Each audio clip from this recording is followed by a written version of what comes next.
Hello friends, मैं हूं सुमित रॉय। स्वागत है आप सभी का मेरे यूट्यूब चैनल क्योस 39 में। तो आज हम सॉल्व करने वाले हैं एरोप्लेन क्वेश्चन। काफी इंपॉर्टेंट क्वेश्चन है ये। क्लास 10th मैथमेटिक्स के एप्लीकेशन ऑफ ट्रिग्नोमेट्री का क्वेश्चन है और जो आज हम सॉल्व करने वाले हैं ये क्वेश्चन 2019 के बोर्ड एग्जाम में भी आ चुका है। तो काफी इंपॉर्टेंट क्वेश्चन है। पहले क्वेश्चन को समझते हैं फिर करते हैं इसे सॉल्व। तो क्वेश्चन में कहा गया है angle of elevation of an aeroplane from point A on the ground is 60 degree. एक प्लेन है, एंगल ऑफ एलिवेशन का मतलब होता है नीचे से ऊपर की ओर जो एंगल बनता है और ऊपर से नीचे की ओर जो एंगल बनता है उसे कहते हैं एंगल ऑफ डिप्रेशन। तो यहां पर एंगल ऑफ एलिवेशन किसका, एरोप्लेन का, किस पॉइंट से, ग्राउंड के पॉइंट ए से कितने का बन रहा है, 60 डिग्री का। तो पहले इतना बना लेते हैं। मान लिया ग्राउंड पर ये पॉइंट है और ये पॉइंट है ए और प्लेन यहां उड़ रहा है, तो एंगल ऑफ एलिवेशन कितना है, 60 डिग्री। 60 डिग्री का एंगल बन रहा है, ये रहा प्लेन। फिर आगे कहा गया है after a flight of 30 second, 30 second के बाद एंगल ऑफ एलिवेशन 30 डिग्री हो जाता है। तो एंगल ऑफ एलिवेशन हो जाता है 30 डिग्री, किसका, प्लेन का। If the plane flying at a constant height, जो प्लेन उड़ रहा है वो सेम हाइट पे उड़ रहा है, ना नीचे जा रहा है ना ऊपर जा रहा है। तो मान लीजिए यहां पर प्लेन है तो ये कांस्टेंट हाइट पर उड़ता गया यहां पे पहुंचा। अब जो एंगल बना इसका, ये यहां पर कितना बन रहा है, 30 डिग्री। तो यहां पर पहुंच गया ये इस पॉइंट से इस पॉइंट पर, सेम हाइट पर है और हाइट भी गिवन है, ये रहा। तो हाइट है 3600 under root 3 metre. Same height पर उड़ रहा है और यहां से यहां तक जाने में कितना टाइम लगता है, 30 सेकंड। तो ये 90 डिग्री का, ये 90 डिग्री का ए, इसे मैंने मान लिया बी सी डी ई, ये मैंने मान लिया। अब यहां से यहां 30 सेकंड लगता है और सेम हाइट पर उड़ रहा है, तो ये परपेंडिकुलर और ये परपेंडिकुलर दोनों सेम होंगे। अब हम लगाने वाले हैं यहां पर, निकालना क्या है हमें, फाइंड स्पीड ऑफ एरोप्लेन। तो हमें स्पीड ऑफ एरोप्लेन निकालनी है। तो मैंने मान लिया let x equal to speed of aeroplane. Speed of aeroplane को x मान लिया, किसमें, मीटर पर सेकंड में। क्यों, क्योंकि मीटर में हाइट दे रखी है, सेकंड में टाइम दे रखा है, इसलिए मीटर पर सेकंड में माना है, नहीं तो हम किलोमीटर पर आवर में मानते।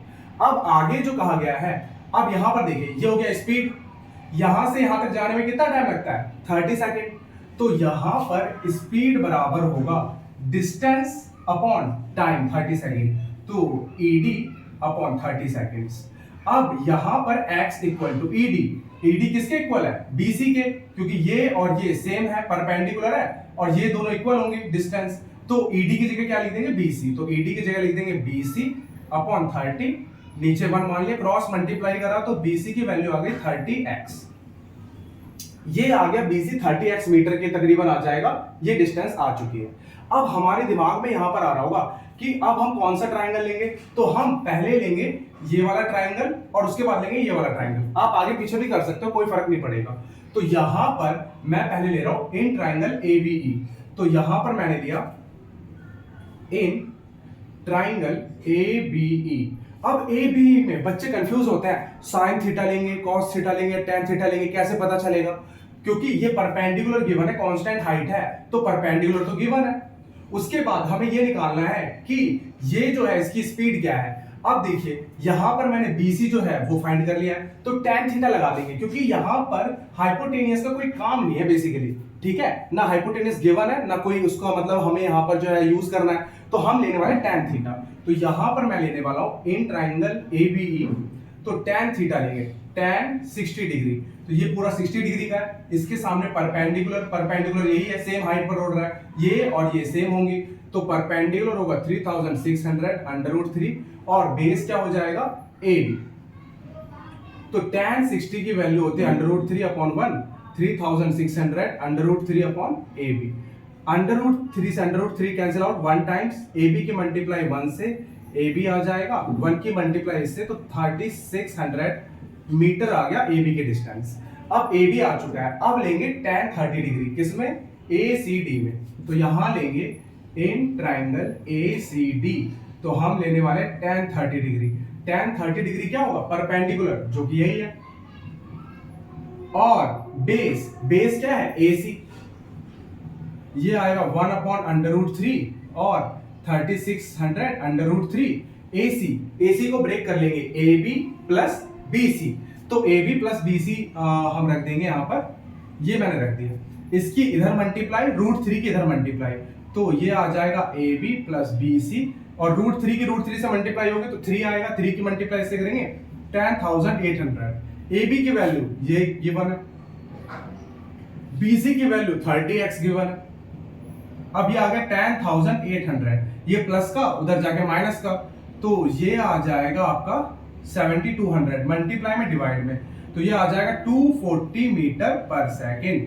तो ये आ गया 240 मीटर पर सेकेंड। कभी कभी क्या होता है, इस क्वेश्चन को थोड़ा टफ बनाने के लिए यहां पर लिख देते हैं find speed of aeroplane in kilometre per hour. अगर आपको इसे किलोमीटर पर आवर में बदलना है अगर, तो हम क्या करने वाले हैं, यहां पर नोट रखेंगे कि 1 मीटर पर सेकेंड को किलोमीटर पर आवर में बदलने के लिए 18/5 से मल्टीप्लाई करते हैं, तो ये किस में बदल जाता है, किलोमीटर पर आवर में। इसका यूज कर लीजिए। तो यहां पर अगर एग्जाम में पूछता है find speed of aeroplane in kilometre per hour, तो यहां पर मीटर पर सेकंड की जगह हम किससे मल्टीप्लाई कर देंगे, 18/5 से, और सॉल्व कर लेंगे तो आंसर आ जाएगा। तो अगर मान लीजिए यही क्वेश्चन होता तो इसमें आंसर आता x इन किलोमीटर पर आवर में। इसके हिसाब से आंसर तो आप ये भी लिख सकते हैं, पर किलोमीटर पर आवर में क्या आएगा, 240 इंटू 18/5 से कर देंगे तो ये आ जाएगा किलोमीटर पर आवर में। 5 से गया ये, 5 4 जा 20, 8 5 जा 40, तो यहां पर x ये आ गया 48 इंटू 18 किलोमीटर पर आवर। अब इसकी मल्टीप्लाई कर लीजिए, तो इसकी मल्टीप्लाई करेंगे 48 इंटू 18,